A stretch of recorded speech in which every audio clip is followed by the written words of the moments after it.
कि हम चीजों का फैसला करते हुए या तो इस तरफ खड़े होंगे या इस तरफ खड़े होंगे, और हम ये सोचने को तैयार ही नहीं है कि इन दोनों से अलावा तीसरा या चौथा या पांचवा रास्ता भी हो सकता है।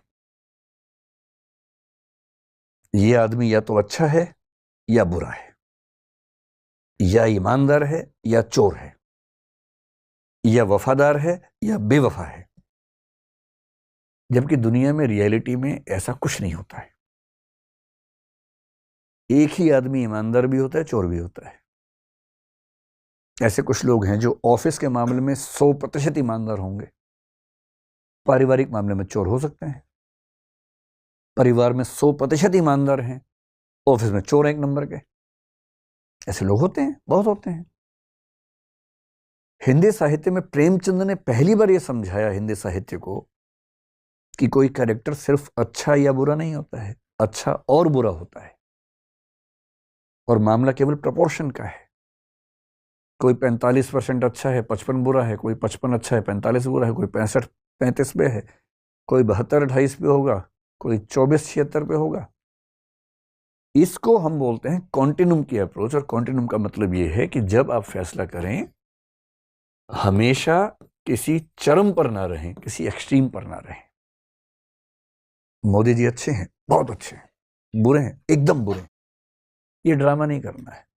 क्या बोलना है? मुझे मोदी जी की ये पॉलिसीज बहुत अच्छी लगती हैं, ये ठीक लगती हैं, ये और ये ठीक नहीं लगती हैं। एक समझदार व्यक्ति की तरह बात करेंगे हम, क्यों एक बहे हुए व्यक्ति की तरह बात करेंगे उछल कूद के? और मोदी जी क्यों, कोई भी नेता हो, आप किसी एक व्यक्ति के अलग अलग पक्षों को अलग अलग स्तर पर देखने समझने के लिए क्यों तैयार नहीं होते? क्यों उसके बारे में पूरा एक ही फैसला कर देना हमेशा के लिए? और चौथी बात जो आपकी उम्र में ज्यादा मैटर करती है, वो ये कि जब भी कोई फैसला हो, हमेशा ध्यान रखना है कि जो भी डिसीजंस आपके हैं वो टेम्परेरी हैं, और इसलिए इतनी फ्लेक्सिबिलिटी हमेशा रखिए कि अगर कुछ नए और ऑथेंटिक इनपुट्स मिलते हैं तो आप अपनी राय, अपना निर्णय, अपना फैसला बदल सके। कई बार हम इतने रिजिड होते हैं अपने फैसलों को लेकर, लगता है कि एक बार कह दिया, लोग क्या कहेंगे, अब कैसे बदले अपनी बात को। यही तो साहस है, ये कह पाना कि मैं जो कह रहा था वो गलत था। आज मुझे लगता है कि मैं अपना ही बेहतर संस्करण हूं, अपना ही बेटर वर्जन हूं। मुझे अपना ध्यान है कि मैं बचपन के दौर में घोर दक्षिणपंथी रहा हूं। विश्वविद्यालय में गया तो काफी हद तक वामपंथ का असर मेरे ऊपर हो गया, और आज मुझे लगता है कि वो दोनों रास्ते गलत थे। अपनी नजर क्यों नहीं होनी चाहिए, अपनी निगाह क्यों नहीं होनी चाहिए? मैं क्यों किसी की निगाह के पीछे चलूं भाई? मैं क्यों किसी का फॉलोवर बनूं? अपनी निगाह से देखेंगे। ये कहने का साहस कि हां मैं गलत था। फिलोसफी की दुनिया में कांट एक बड़ा महान दार्शनिक हुआ है, बहुत महान। अगर मेरा सबसे प्रिय हो पश्चिम में तो कांट है। पहले वो रैशनलिज्म के रास्ते पर था। रैशनलिज्म एक सेक्ट है, एक एम्पायरिसिज्म एक दूसरा सेक्ट है, बुद्धिवाद और अनुभववाद कहते हैं। वो बुद्धिवाद का दीवाना हो गया। इतने में एक अनुभववादी दार्शनिक ह्यूम को उसने पढ़ा, पागल हो गया एकदम कि अरे यार यही सही है। फिर बुद्धिवाद के एक दार्शनिक को पढ़ा, बोला नहीं यार ये नहीं, ये सही है। फिर ह्यूम से उसने कुछ चीजें सीखी, फिर बोला नहीं यही सही है। पेंडुलम की तरह बेचारा इधर इधर इधर इधर, और अंत में उसने घोषणा की दोनों गलत है, हम तो अपने रास्ते पर चलेंगे। और उसने उस रास्ते का नाम दिया समीक्षावाद या क्रिटिसिज्म या क्रिटिकल फिलॉसफी। मैं क्यों किसी का पीछे लग्गू बनूं भाई? और 20th सेंचुरी में, कांट तो 18th सेंचुरी में हुआ, 20th सेंचुरी में एक आदमी विटगेन्स्टीन, इतना प्यारा आदमी हुआ, कैम्ब्रिज से वो जुड़ा हुआ था, लुडविग विटगेन्स्टीन उसका नाम था। और टाइम पत्रिका ने 20वीं सदी के सबसे महान 100 लोगों में उसको स्थान दिया। उसकी फिलॉसफी बहुत मुश्किल है, समझना बड़ा मुश्किल काम होता है, लेकिन मैं जो बताना चाह रहा हूं वो जो रोचक बात उसके बारे में, उसने किताब लिखी, ट्रैक्टेटस नाम से किताब लिखी, बहुत फेमस हो गई किताब। इतनी फेमस हो गई कि उस किताब को बेस बनाकर फिलॉसफी में 2-3 स्कूल चल पड़े, पूरे पूरे सब उसके दीवाने हो गए। फिर वो घूमने चला गया, नदी के तट पे रहने लग गया, फिर वापस आए कुछ साल बाद और आके बोला कि मैंने उस किताब में जो भी लिखा था वो सब बकवास है, मैं खुद अपनी किताब को खारिज करता हूं। बाकी लोग बोले आप तो खारिज कर दोगे, हम तो उसी के बेस पे पता नहीं कहां तक भवन बना चुके अपने अपने। तो उसने कहा नहीं, गलत है तो गलत है। मैंने बोला, उस समय वही समझ में आया सब गलत है। और तब एक दूसरा सिद्धांत निकाला, अपने ही पहले सिद्धांत के खिलाफ दूसरा सिद्धांत। ये साहस कि जो मैंने फैसला किया है, एक समय के बाद हो सकता है कि पर्याप्त इनपुट्स ऐसे मिले कि मुझे ही समझ में आ जाए कि फैसला गलत था। और गलत था तो मैं गलत फैसला क्यों ढोता रहूं भाई? क्यों नहीं ईमानदारी से मान लूं कि हाँ एक गलती हुई, अब मैं उस गलती का निराकरण कर रहा हूं। मेरी राय पहले ये थी, अब मेरी राय ये है। और अभी भी गारंटी नहीं है कि हमेशा ही रहेगी राय, कल को बदल सकती है। हाँ, ह्यूमन रिलेशंस में आप नहीं कर सकते ऐसा बार बार, लेकिन सामाजिक मुद्दों पे, राजनीतिक मुद्दों पे तो कर ही सकते हैं। और इसलिए आज के दौर में अगर आप इन प्रिकॉशंस को ध्यान रखते हैं तो मेरा ख्याल है कि हम बेटर जज होंगे। जज बनना बहुत मुश्किल काम होता है, हम जज बनते बहुत ज़्यादा हैं। अपने मामले में वकील, दूसरों के मामले में जज तुरंत बन जाते हैं।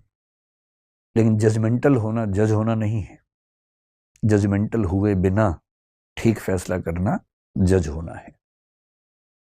तो ये आज की चर्चा में जो करना चाह रहा था वो ये थी। आपके मन में कुछ सवाल इसको लेके उठ रहे हो तो पूछिए, उसको डिस्कस करें।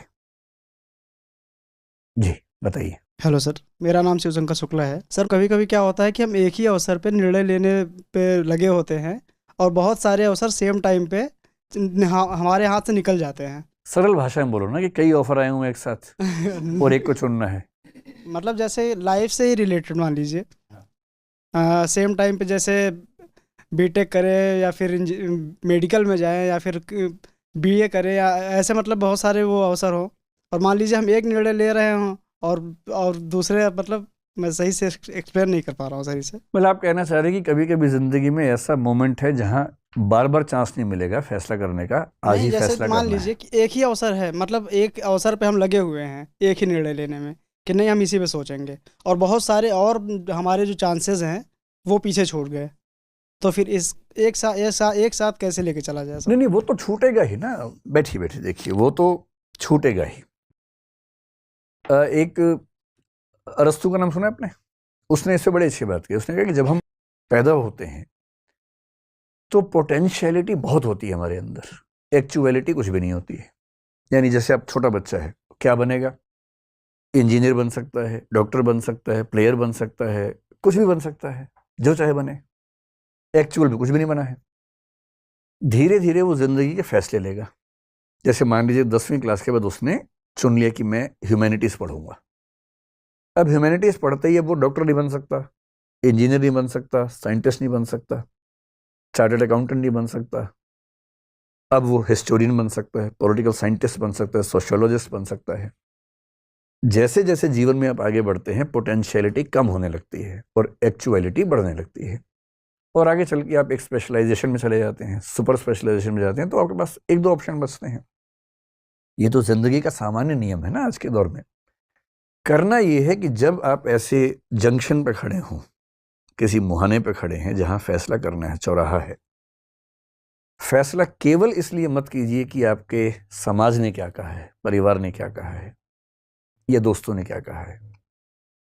जिंदगी का फैसला है, बुद्धि और दिल का मामला कम है, अंतरात्मा का मामला ज्यादा है। और जब ऐसे मामलों में दुविधा हो, बुद्धि की भी जरूरत है। जैसे 3 में से एक चुनना है, तीनों के फायदे क्या है, नुकसान क्या है, नोट कीजिए। कभी कभी नोट करने के प्रोसेस में ही समझ में आ जाएगा कि ये फैसला ठीक नहीं होगा, आप खुद ही छोड़ देंगे, आपका मन भी मान जाएगा उसके लिए। और कभी अगर ऐसी दुविधा है कि मन नहीं मान रहा है, तो मैं तो ये मानता हूं कि अंतिम फैसला बुद्धि से नहीं, अंतरात्मा से होना चाहिए। और अंतरात्मा एक वो आवाज है जो आपके अंदर आपको बीच बीच में सुनाई देती है, कौंधती है। उसको माना जाता है कि वो आपके व्यक्तित्व के सबसे नजदीक की आवाज है। अंतरात्मा से फैसला लेने में भी गलती हो सकती है, लेकिन उसमें गलती सबसे कम होगी, मिनिमम मिस्टेक्स होंगी। और ये बात एग्जिस्टेंशियलिज्म के लोग बार बार कहते हैं, हजारों बार कहते हैं कि जब भी दुविधा हो जीवन में, अंतरात्मा से फैसला लेना है। अंतरात्मा पर कभी विस्तार में बात करेंगे, अभी संकेत के रूप में। ठीक है।